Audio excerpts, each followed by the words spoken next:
Hello दोस्तों, welcome in my Drava pharmacy channel. Good morning, good afternoon and good evening all of you, जिस भी time आप लोग इस वीडियो को देख रहे हैं। चलिए, हमने इसके पहले वाले वीडियो में लिपिड्स का डेफिनेशन क्लासिफिकेशन कंप्लीट कर लिया था। आज का टॉपिक हमारा है structure and properties of triglyceride, oil and fat. इसे आज हम लोग कंप्लीट करेंगे। इसमें देखिएगा structure of fat and oil, यानी कि जो हमारा ट्राइग्लिसराइड होते हैं, ट्राइग्लिसराइड हमारे फैट और ऑयल होते हैं। ठीक, इसमें देखेंगे the ester of glycerol formed with fatty acid are called triglyceride, यानी कि जो हमारा ईस्टर होते हैं ग्लिसरॉल फॉर्म्ड, ग्लिसरॉल हमारा जो फैटी एसिड को बनाएगा जिसे कि हम लोग ट्राइग्लिसराइड कहते हैं।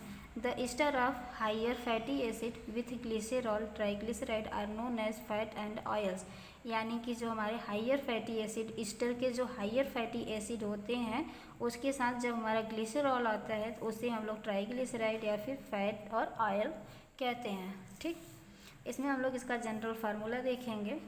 General formula of glyceride found in fat and oils, यानी कि हमारे ग्लिसराइड में फैट और ऑयल के कौन सा जनरल फार्मूला, या फिर इसे हम लोग स्ट्रक्चर भी बोल सकते हैं ट्राइग्लिसराइड का। ट्राइग्लिसराइड का स्ट्रक्चर हमारा हो गया CH2OOCr, CHOOCr। यहाँ पे हम लोग R1, R2 और R3 भी कर सकते हैं, क्योंकि देखिए ये R1, R2, R3 is represented alkyl group. ये हमारा R जो है एल्काइल ग्रुप को रिप्रेजेंट करता है। केवल R है तो हम इसे सिंपल ट्राइग्लिसराइड बोलेंगे, लेकिन अगर यहीं पर R1, R2, R3 हो जाएगा तो ये मिक्स ट्राइग्लिसराइड हो जाएगा। आगे हम लोग देखेंगे physical properties of fat and oil. हमें यहाँ पे प्रॉपर्टीज़, फिजिकल प्रॉपर्टीज़ और केमिकल प्रॉपर्टीज़ पढ़नी है, तो पहले फिजिकल प्रॉपर्टीज़ देख लेते हैं। हमारे फैट और ऑयल जो होते हैं ये सिंपल लिक्विड्स होते हैं। They are colourless, odourless and natural liquids are solid in pure state. ये जो कलरलेस, इनमें कोई भी कलर नहीं होती है और ऑर्डर भी नहीं होती, यानी इनमें कोई सुगंध उतना ज़्यादा नहीं होता, और ये नेचुरल लिक्विड्स होते हैं और सॉलिड होते हैं इन प्योर स्टेट। अगर वो प्योर स्टेट में है तो सॉलिड होंगे, जैसे कि हमारा घी हो गया। और फिर they are lighter than water and insoluble in it, और ये क्या होते हैं, बहुत ही ज़्यादा लाइटर होते हैं, मतलब चमक इनमें थोड़ी होती है वाटर से, और ये वाटर में क्या होते हैं, इनसॉल्युबल होते हैं। They are soluble in ether and benzene. हम लोगों ने आगे इसमें पढ़ चुका था, डिफिनीशन में भी हम लोग देखे थे कि ये वाटर में सॉल्युबल नहीं होते हैं, ये केवल ईथर, बेंजीन, क्लोरोफॉर्म में सॉल्युबल होते हैं, यानी घुलनशील होते हैं। इसकी केमिकल प्रॉपर्टीज़ हम लोग देखेंगे। Chemical properties of fat and oil. पहले हम लोग फैट और ऑयल, इससे फैटी एसिड को दो भागों में डिवाइड करते हैं, सेचुरेटेड फैटी एसिड और अनसेचुरेटेड फैटी एसिड। तो सेचुरेटेड फैटी एसिड जो होता है हमारा, ये सेचुरेटेड यानी कि जिसमें केवल सिंगल बॉन्ड से मिलकर के हमारा बनेगा, उसे सेचुरेटेड फैटी एसिड बोलेंगे। और अनसेचुरेटेड फैटी एसिड यानी कि जिसमें डबल बॉन्ड हो। अनसेचुरेटेड फैटी एसिड को दो भागों में क्लासीफाइड करते हैं, मोनोसेचुरेटेड फैटी एसिड और पॉलीसेचुरेटेड फैटी एसिड। तो हम लोग सबसे पहले देखते हैं saturated fatty acid. Saturated fatty acid में एक स्ट्रेट चेन होता है कार्बन कार्बन के साथ and have no double bond, जैसे कि स्टेरिक एसिड और पाल्मिटिक एसिड।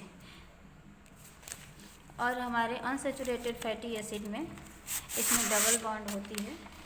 पहले सेचुरेटेड एसिड को देख लेते हैं, जैसे हमारे ये कार्बन कार्बन कार्बन, इन सब से हम लोग क्या करेंगे, केवल हाइड्रोजन को जोड़ देंगे और स्ट्रेट लाइन होती है, इसे हम लोग सेचुरेटेड बोलेंगे। लेकिन अनसेचुरेटेड फैटी एसिड जो होते हैं, यहाँ पर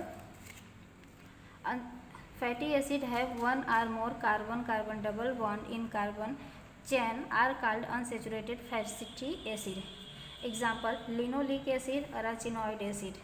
यानी कि जैसे देखिए ये हमारा क्या हो गया, इसमें कार्बन कार्बन बॉन्ड है तो यहाँ पे क्या हो गया, सिंगल बॉन्ड हो गया, डबल बॉन्ड हो गया। ये हमारे अनसेचुरेटेड फैटी एसिड हो गए। जब केवल पूरे चैन में क्या होगा, केवल एक ये डबल बॉन्ड लगा रहेगा, तो ये हमारा मोनो अनसेचुरेटेड फैटी एसिड हो जाएगा। लेकिन अगर एक यहाँ पर लग गया और इसमें एक से अधिक डबल बॉन्ड लग गए तो हम लोग इसे क्या बोलेंगे, पॉली अनसेचुरेटेड फैटी एसिड। ठीक, समझ में आया आप लोगों को। आगे हम लोग देखते हैं chemical reaction of fat and oil. Fat and oil का हम लोग केमिकल रिएक्शन देखेंगे। पहला है हाइड्रोलिसिस। हम लोग इसमें क्या करेंगे, हाइड्रोलिसिस करेंगे। They are hydrolysed by over heated steam.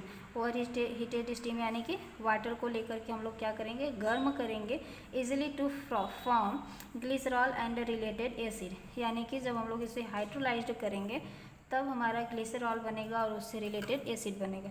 तो सबसे पहले हम लोग स्टेरिन यानी कि फ़ैट को लिख लेंगे। हमें फ़ैट को केमिकल उसका हाइड्रोलिसिस करना है तो फ़ैट को लिखेंगे। इसका ये हमारा फार्मूला हो गया CH2OOC C17H35। उसी तरीके CHOOC C17H35 CH2OOC C17H35 plus 3H2O यानी कि 3 मॉलिक्यूल्स ऑफ वाटर को लेकर के हम लोग इसे हाइड्रोलाइज्ड करेंगे तो हमारा बनेगा ग्लिसरॉल एंड स्टेरिक एसिड। हम लोग ये देख सकते हैं, यहाँ से अगर हम लोग उठाएं तो ये हमारा देखिए, इसे छोड़ दीजिए तो यहाँ देखिए C17H35 COOH, इसमें 3 है C17H35, तो C17H35 हमारा हो गया। और यहाँ से इसे उठा के देखेंगे COO और एक हमारा H मॉलिक्यूल्स यहाँ से ले लेंगे तो ये हमारा स्टेरिक एसिड बन गया। 3 मॉलिक्यूल्स हैं, यहाँ पे 3 टाइम्स हैं, इसीलिए हम लोग यहाँ पे 3 लिख देंगे। 3 लिखने के बाद यहाँ पे हमारा ये स्टेरिक एसिड कंप्लीट हो गया। फिर हम लोग जब हाइड्रोलाइज्ड करेंगे यहाँ पे तो हमारा बन जाएगा ग्लिसरॉल CH2OH CHOH CH2OH। ठीक, यहाँ पे हमारा केवल बचा क्या रहेगा CH, यहाँ पे CH2OH चला जाएगा तो क्या बचेगा CH। इसके साथ हम लोग मिला के हाइड्रोलाइज्ड करेंगे, हमारा CH2OH बचेगा। आगे हम लोग देखते हैं, पहला था हाइड्रोलिसिस, दूसरा है सैपोनिफिकेशन। इसमें क्या होता है, they are hydrolysed by caustic alkalis. Caustic alkalis यानी कि सोडियम हाइड्रोक्साइड प्रेजेंट होगा या फिर potassium hydroxide to give glycerol and salt of acid. तो ये क्या प्रोड्यूस करेंगे, ग्लिसरॉल और साल्ट को। The sodium of potassium salt of water fatty acid are called soap and the process is called saponification.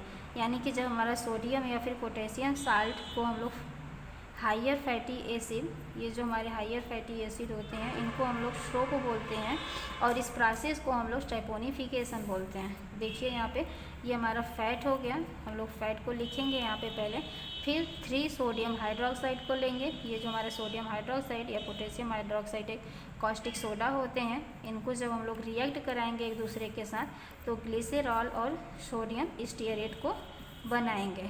उसी तरीके जिस तरीके देखिए हमने पहले बताया था आप लोगों को, ये हमारा 3 टाइम्स है, 3 टाइम्स इसे यहाँ पे लिखेंगे और इस तरीके से फिर जब इसको हाइड्रोलाइज्ड करवाएंगे तो ये हमारा देखिए Na है तो 3 Na यहाँ पे चला जाएगा इसके साथ, तो COO Na। ठीक, यहाँ पे आ जाएगा तो हमारा क्या बचेगा यहाँ पे CH2। ठीक, CH2 बचेगा तो ये OH है, H2O बन के निकल जाएगा तो हमारा क्या बचेगा CH2OH। इसी तरीके जब ये हमारा यहाँ पे क्या बचा हुआ है CHO, ये तो निकल गया, यहाँ पे चला गया, सोडियम स्टीयरेट बनाएगा तो CHO प्लस OH, ये जब एक दूसरे के साथ रिएक्शन करेंगे तो CHOH बनाएंगे। उसी तरीके CH2O हमारा OH के साथ जब रिएक्ट करेगा तो CH2OH बनाएगा, तो एक ग्लिसरॉल बनाएगा और सोडियम स्टीयरेट बनाएगा। आगे हम लोग देखते हैं इफेक्ट ऑफ हीट। इसमें क्या होगा, on heating the fat decomposes to form different compound which are same aldehyde also. यानी कि जब हम लोग हीट करेंगे तो फैट हमारा क्या हो जाएगा, डिकम्पोज हो जाएगा और फॉर्म मतलब डिफरेंट कंपाउंड को बनाएगा जो कि क्या होंगे, सेम एल्डिहाइड होंगे। यहाँ पे mainly the smell of burning fat is disagreeable due to the formation of acrolein aldehyde. Acrolein यानी कि ये एक्रोलिन एल्डिहाइड को फॉर्मेशन करेगा और उसमें से बर्निंग जैसा स्मेल आएगा। जब कोई भी चीज़ जलता है तो उसकी जो स्मेल आती है तो ऐसा बर्निंग जैसा स्मेल आएगा। इससे हमारा पता चलेगा कि उसमें फैट प्रेजेंट है। तो यहाँ पे देखिए हम लोग ग्लिसरॉल को लिखेंगे, यानी कि ग्लिसरॉल का जो हमारा ये स्ट्रक्चर होता है उसको बनाएंगे, फिर हीट करेंगे तो फिर हमारा क्या बनेगा, एक्रोलिन। ये हमारा एक्रोलिन का स्ट्रक्चर है, CH2 double bond CH CHO plus H2O निकल जाएगा, एक्रोल्डिहाइड। आगे हम लोग देखते हैं हाइड्रोलाइटिक रेंसिडिटी। हाइड्रोलाइटिक रेंसिडिटी यानी कि हमारा रेंसिडिटी मतलब होता है तीव्र दुर्गंध, यानी कि जो बहुत ज़्यादा या बहुत अजीब सा उसका स्मेल होती है, उसको हम लोग रेंसिडिटी बोलते हैं। तो हम लोग hydrolytic rancidity, lipase enzyme hydrolysis, lipase enzyme hydrolysis butter fat into glycerol and fatty acid in presence of moisture and heat. यानी कि जो हमारा लाइपेज एंजाइम होता है उसको हम लोग जब हाइड्रोलिसिस करते हैं फैट से, तो इन किसमें टूटेगा वो, glycerol and fatty acid in the presence of moisture and heat. Bad smell develop in fat and fat does not suitable to eat due to the butyric acid. तो उसमें से क्या होगा, हमारा एक बैड स्मेल को प्रोड्यूस करेगा। जब बैड स्मेल को प्रोड्यूस करेगा यानी कोई भी चीज़ होगी जब हमारी जल जाएगी, खाने लायक तो होती नहीं है, ठीक, तो उसमें से वो खाने लायक नहीं रह जाएगा। क्यों? क्योंकि उसमें ब्यूटेरिक एसिड प्रेजेंट होता है, यानी कि ब्यूटेरिक एसिड आ जाएगा तो उसे हम लोग खा नहीं सकते हैं। आगे देखिए, ये हमारा फैट हो गया, ठीक। फैट का स्ट्रक्चर हम लोग बनाएंगे, फिर 3 वाटर मॉलिक्यूल्स के साथ हम लोग रिएक्शन करवाएंगे और ये हमारा क्या होगा, लाइपेज, यहाँ पे लाइपेज एंजाइम हमारा प्रेजेंट रहेगा। जब लाइपेज एंजाइम के प्रेजेंटेशन में फैट को H2O के साथ रिएक्शन करवाएंगे तो हमारा ग्लिसरॉल बनेगा और फिर स्टेरिक एसिड बनेगा, ठीक, सॉरी ब्यूट्रिक एसिड बनेगा, फिर इसमें पाल्मेटिक एसिड बनेगा और जो है स्टेरिक एसिड, यानी कि 3 टाइप के एसिड इसमें बनेंगे। ब्यूट्रिक एसिड के कारण ये हमारा खाने लायक नहीं बचेगा। पाल्मेटिक एसिड हमारा सेचुरेटेड फैटी एसिड होते हैं और स्टेरिक एसिड। आगे हम लोग देखेंगे different between fat and oil. हमारे फैट और ऑयल में डिफरेंट क्या है। तो पहला डिफरेंस देखिए, सोर्स, हमें ये मिलता कहाँ कहाँ से है, ठीक। हम लोग सोर्स में देखेंगे, फैट जो है हमें मेनली एनिमल से मिलता है, तो बहुत सारे एनिमल से, जैसे एनिमल के मिल्क से मिल गया, या फिर जो कुछ चर्बी वगैरह से भी हमें ये फैट मिलते हैं। और ऑयल्स जो होते हैं मेनली प्लांट से हमें मिलते हैं, ठीक। ये तो आप सभी जानते हैं कि ऑयल में लगभग प्लांट से ही मिलते हैं, जैसे सोयाबीन का ऑयल हो गया, राइस ब्रांड का ऑयल हो गया ना। फैटी एसिड, सेकेंड है फैटी एसिड। ये जो हमारे फैटी एसिड होते हैं ये फैट जो होते हैं सेचुरेटेड होते हैं और ऑयल जो होते हैं ये अनसेचुरेटेड होते हैं। हमने आप लोगों को पीछे बता दिया है कि सेचुरेटेड और अनसेचुरेटेड क्या है।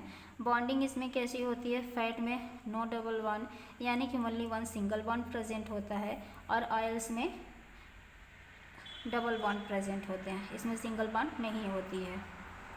जाहिर सी बात है, अनसेचुरेटेड है तो डबल बॉन्ड प्रेजेंट होंगे। मेल्टिंग पॉइंट इसकी फैट की ज़्यादा होती है और ऑयल्स की क्या होती है, कम होती है। स्टेट एट रूम टेम्परेचर, यानी कि जब हम लोग फैट को रूम टेम्परेचर पे रखते हैं तो जो हमारे फैट होंगे वो सॉलिड फॉर्म में हमें मिलेंगे, ऑयल जो होते हैं ये लिक्विड फॉर्म में होते हैं। वीडियो पसंद आई हो तो please like share and subscribe करें। Thank you all of you.